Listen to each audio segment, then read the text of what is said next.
सरकार, मौजूदा सरकार और सरकार में बैठे हुए लोग, सरकार तो सरकार होती है, लेकिन बैठे हुए लोग जो हैं उनकी नियत और इरादा यह है कि उसको खत्म कर दिया जाए, जहां जहां से जितना हम ले सकते हैं ले लेंगे। पुराने वालों ने भी कुछ कम करामत नहीं की है।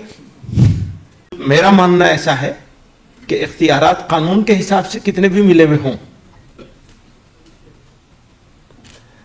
हम लोग अगर कोई ट्रस्ट बना के काम कर रहे हैं और औकाफ में रजिस्टर नहीं है तो रजिस्टर नहीं है, लेकिन हमें यह मानना चाहिए कि यह भी वक्फ है, और जब हमने उसको भी वक्फ मान लिया तो उसके लिए भी हमारे ऊपर जिम्मेदारी आती है, चाहे जाए इसके कि हम वक्फ के बारे में भी जिम्मेदारी उठाने को तैयार नहीं है। एक अच्छे नुक्ते की तरफ इन्होंने इशारा किया है कि हुआ यह कि जब लोगों ने औकाफ के मुतवल्लियान ने तौलियत को मोरूसियत में तब्दील कर दिया। मैं जमातों और जमीयतों के बारे में और इदारों के बारे में भी यही कहता हूं, मोरूसियत नहीं होनी चाहिए। उसको जब मोरूसियत में और जाती मिल्कियत की तरह ट्रीट करने लगे तो उम्मत के साथ उसका कनेक्शन कट गया, डिस्कनेक्ट हो गया। अब जब उम्मत के साथ उसका कनेक्शन खत्म हो गया तो उम्मत तो उसके लिए खड़ी नहीं होगी। ये जो सर्द मोहरी है, हम सब लोगों को शिकायत है सर्द मोहरी की कि हां ठीक है औकाफ के ऊपर कुछ हो रहा है, होगा होगा ठीक है, नहीं होगा नहीं होगा तो भी ठीक है। हालांकि आप समझ लीजिए, अगर औकाफ के लिए जिद्दोजहद, कोशिश और मेहनत नहीं हुई तो इतना बड़ा सरमाया हमारा जा रहा है और चला जाएगा खुदा न खास्ता। ट्रस्टों की तो पोजीशन ऐसी है कि वो बिठा देंगे और खत्म कर देंगे। ट्रस्ट के जरिए से जो हमारी जायदादें बनी हुई हैं, उसको भी मैं औकाफ समझता हूं, और ये गुजारिश करना चाहता हूं सब ट्रस्टियों से, मदरसे वाले हों, कुछ और हों, कि उसको भी उसी तरह ट्रीट करें कि अल्लाह मियां मालिक है इसके, और हमें जवाबदेह होना है इसमें। असल में जवाबदेही का जो फुकदान है, अब उसके एक वजह तो यही है कि जब वो हमारी मिल्लत की चीज रही नहीं और जाती मिल्कियत और मोरूसियत आ गई उसके अंदर, तो लोगों की तवज्जो उसके ऊपर से हट जाएगी। वो तवज्जो नहीं हटने देनी है, फिर वो जज्बा पैदा करना है।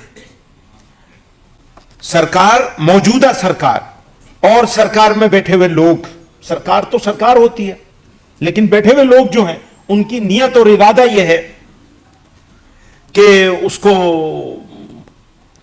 खत्म कर दिया जाए, जहां जहां से जितना हम ले सकते हैं ले लेंगे। पुराने वालों ने भी कुछ कम करामत नहीं की है,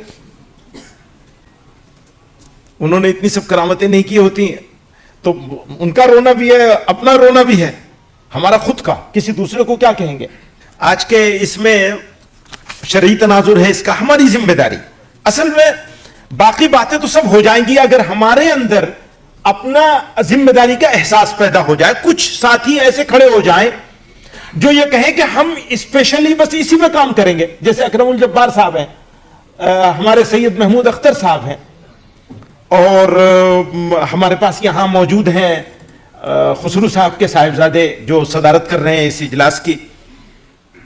तो ये हजरात अगर ये तय कर लें, जानता हूं कि आपके पास बहुत सारी जिम्मेदारियां हैं, लेकिन मैं यहां गुजारिश क्या करना चाहता हूं, मुल्क की सतह पर 24 घंटे आप जैसी कोई शख्सियत इस फिक्र में हो जाए कि भाई औकाफ के मामले पर हमें जागना है, जगाना है, और जो चीजें बची हुई हैं उनको नेक्स्ट लेवल पे ले जाना है।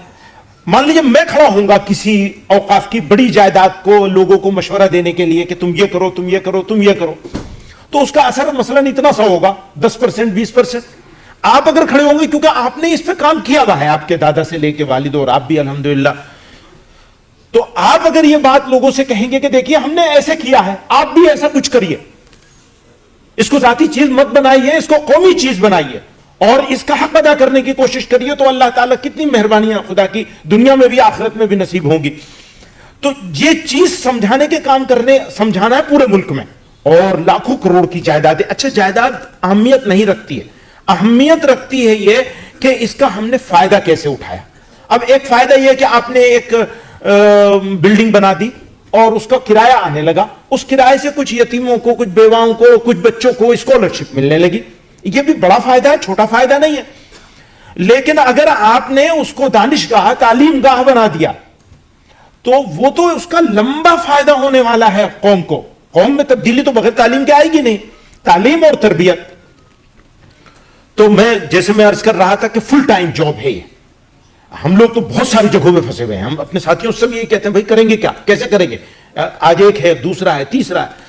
تو ہم میں سب یہاں آج اگر ہم آج یہاں جیسے سب بیٹھے ہوئے ہیں اور خدا کرے اللہ میاں ہمارے دل میں ڈال دے, ہمارے کچھ ساتھی کھڑے ہو جائیں اور یہ کہیں کہ بھائی ہم تم سے تعاون لیتے رہیں گے, تمہارا ساتھ لیتے رہیں گے, نہیں دو گے تو تم سے لڑائی بھی کریں گے, اور ہم ذمہ لیتے ہیں ہم اس کام کو 24 گھنٹے اوڑھنا بچھونا بنائیں گے, تو ہمیں اس بات کا یقین ہے کہ اللہ تعالیٰ ان کی سازشوں کو ناکام کر دیں گے انشاءاللہ.